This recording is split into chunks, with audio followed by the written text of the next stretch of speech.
Hello everyone, it's Dawn and welcome back. Welcome to our new subscribers. It's lovely to have you with us. Thank you for joining. And welcome to our long-term subscribers and those who perhaps have only been with us for a little while. And even if you haven't subscribed, thank you for joining me anyway. It's lovely to see you. And today we're going to be doing the final project in our series from PAPERCRAFT Society Box 36. It's not the final project ever, but just from this particular box. And we're going to make a wind chime, or we're going to try anyway. But because my camera's up there, I need you to see it when it's finished from head on. And I've sort of found a way of doing that, but I'm not quite sure how it's going to work out because I'm a crafter, not a videographer. So I'm going to be doing a bit of camera cheating, I suppose you can call it, but you'll find out what I mean by that when we get there. So I'm going to use just two dies from the set today. I'm going to use this open die and this other one here. And what we're going to do, when we put them together, we're going to glue them or stick them so that they're offset, which means you get a flake between two flakes. And you'll see how that works as we put the thing together. So I'm going to slide that to one side for the minute. But before we even start doing that, we need to make a base. And I have got two barbecue sticks, or I think they might be kebab sticks, which I picked up from, I think I got them from the Tiger store when it was still called the Tiger store. Now it's called the Flying Tiger. So I've got down here, if I can find them, two pieces of ordinary sticky tape. And all we're going to do is wrap one round one end like that. And the other one, if I can find it, which I can't. Okay, never mind. We'll just grab another piece. Won't be a minute. So we'll just grab another piece quickly. I expect now I've done that, I'll find the other piece of tape, but there you go. That's the way it goes. And oh, I think that's the end I've just done. So we're going to put one like that and we're going to just wrap it round fairly tight. We don't have to be too worried. If you want to, we could put another one in the middle. But by the time we've tied the middle part, you will see that that's going to be straight. And I have made a start on this simply because it's a very repetitive piece of putting together. It's an easy project, but it's quite repetitive. You'll need to do the same thing 10 times. Now I'm sure you don't want to watch me do the same thing 10 times because you'd fall asleep. So I have made a bit of a start and I've used the twine that came. The only thing I haven't used in this box, from this box, is the twine as yet. So I'm just going to make sure I don't lose the bits that I've already cut. That would be a disaster. And so let's just pull this one that I've already started into view. Let me just pop that out of the way because it does get a bit mangled or tangled.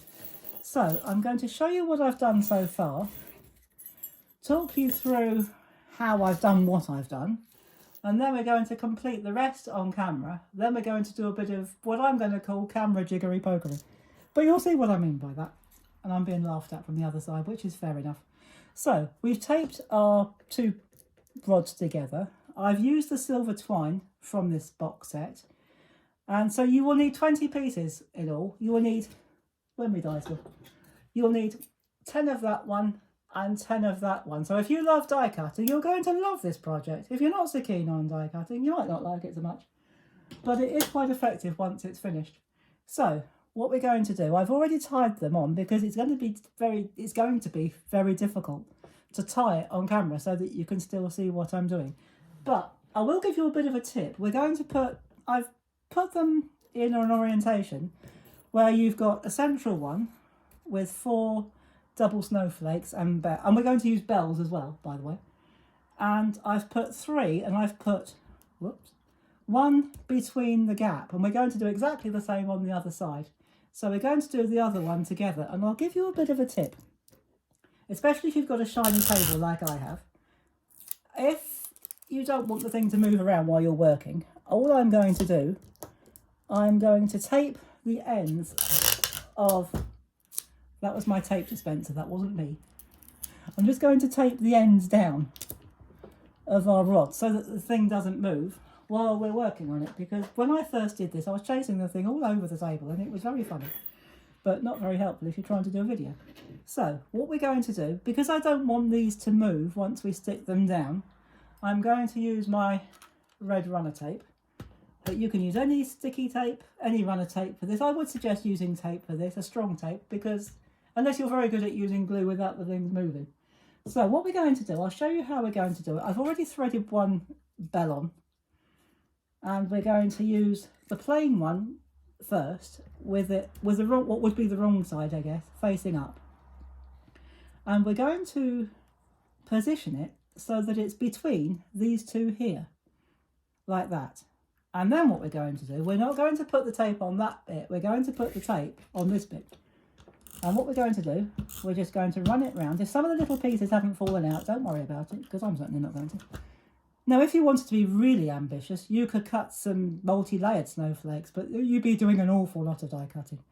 And we are going to offset that. So where you've got a gap, I'm going to put one of these long bits like that. So we're just going to sit it either side. The first one was underneath the twine, this one's on top of the twine. So what we're doing, we're sandwiching the twine in between the two snowflake layers. And then I'm going to take another bell, and all we do, she says, is you just thread it through like that. Now the end does split from this twine, so it can be a bit tricky. So hopefully we'll manage. So we're going to do that again. I'm going to put that up there. We're going to lay that under there, and this time we're going to put that one between those two, like that. And we're going to take another piece. We are going to make sure we've got it the right way around. Oops, sorry about that. So I'm going to lay that over there, make sure we've got it in the right place. And again, we're going to offset it like that. And we're going to take another bell. And this should be the last bell. So just to recap, we're just going to thread the end of the twine through the bell like that and pass it up. You will hear them jingling around as we make this, but that's all right. We'll hear them jingling a lot more by the time we're done. So I'm going to put my final snowflake in there like that. So there are no more bells to fuss with, so that's no problem. Actually, that went quite quickly. That went quite well.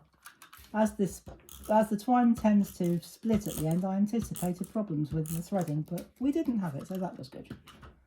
So what I did with there, I picked it up with my finger because it's already got sticky stuff on it. And so I'm going to, again, offset my, I nearly said petals then, snowflakes.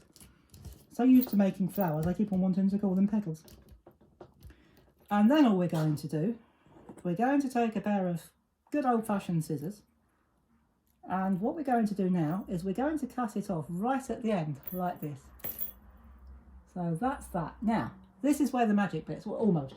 Because what we do need, we need something to hold the thing up. So I have got a piece of ribbon, red ribbon from my stash, just to give it a pop of colour, really. And so what we do with that, I don't know why I put my scissors away because I need them. What we're going to do, we don't actually need this tape down anymore. So if we can find the ends of the tape relatively quickly, we're going to take the tape off. So if you lift one end up, the other end should come quite nicely. So pop the tape out the way. And what we're going to do, I'm going to use red ribbon. You can use whatever you like. You can use twine. If you've got any of this twine left over, you can use a piece of the twine. But I thought I'd use just a little bit of ribbon, just to give it a pop of colour. So if I come down here, all I'm going to do is thread my ribbon through, or round it, or I'm going to just twist it through. And I'm going to twist the ribbon. A little tip, if you're going to use ribbon, twist it first, because it's easier to tie it. Because what we're going to do now, we're going to tie that in a knot, but if you twist it first, the knot will be smaller and tighter. So all we're going to do now you've got that smaller, just give it a pull. And that should come beautifully. You've got a nice neat knot. Then all you've got to do is just cut it just above the knot. Don't cut it on the knot because you might make the thing come undone. Now, this is where we need a bit of camera jiggery-pokery. This is where it could all go wrong. But hopefully it won't. What I want to do, just underneath my camera stand here, I have got a hook, which I can never find when I want it. So I do beg your pardon if the camera's bouncing a bit. It's because it's right underneath. So I'm going to try and put that on there, it's not going to go. Is that because I'm doing it the wrong way around? No, it's because I'm trying to put it on the wrong way around. That's a great help, isn't it? So, sorry about that. That's going to go on there.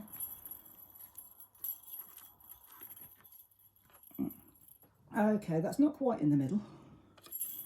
So let's have a look. So that should have stayed in the middle. That should have stayed there.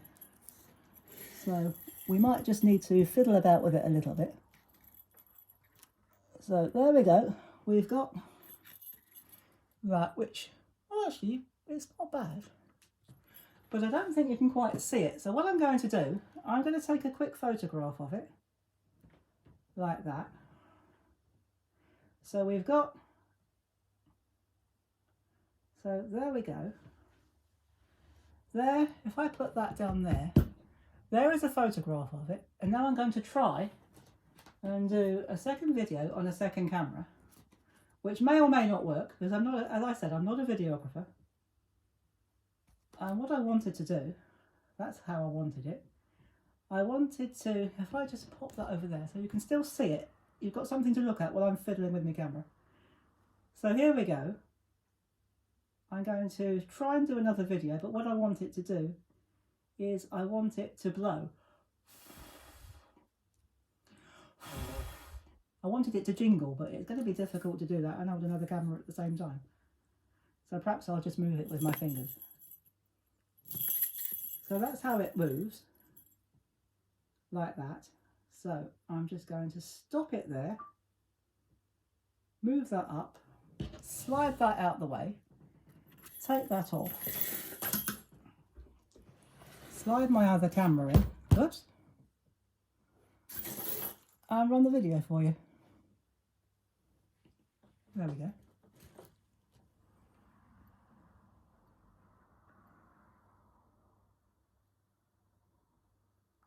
So that's what I've done. I've just used another camera so that you can see it blowing in the wind. I didn't blow it, I just used my hands and twisted it like that. So there you go. There is our snowflake. I'll hold it back up again. I'm not going to try and put it back. What I'll do, I'll lay it down like that so that you can see it. There is our, it'll get all muddled up, but once we hang it again, it will be fine. So there we go, we got there eventually. There is our snowflake wind chime. Well, I suppose as I've used bells, we might want to call it a snowflake wind jingle. I'm not quite sure. So let me know what you think in the comments, whether we should call it a wind chime or a wind jingle. And there we go, we got there in the end, didn't we, guys? Sorry about the rocky camera while I was trying to fiddle about with my hook. But if I move it down a bit, you can see the loop. I might just fix that with a bit of tape later on so it doesn't slide about. But there we go. There is our snowflake wind chime with our bells on. So I hope you've enjoyed that. I can't wait to see how this is going to turn out when I watch it back in a minute. And I'll be back shortly with a new video and another series for you. In the meantime, thank you so much for watching this one. I hope you've had fun watching me battle with technology and cameras and goodness knows what, and that you like the project. And I will see you in our next project quite soon. And in the meantime, thank you so much for watching. Take care, everybody. Have fun. And as always, happy crafting. Bye-bye for now.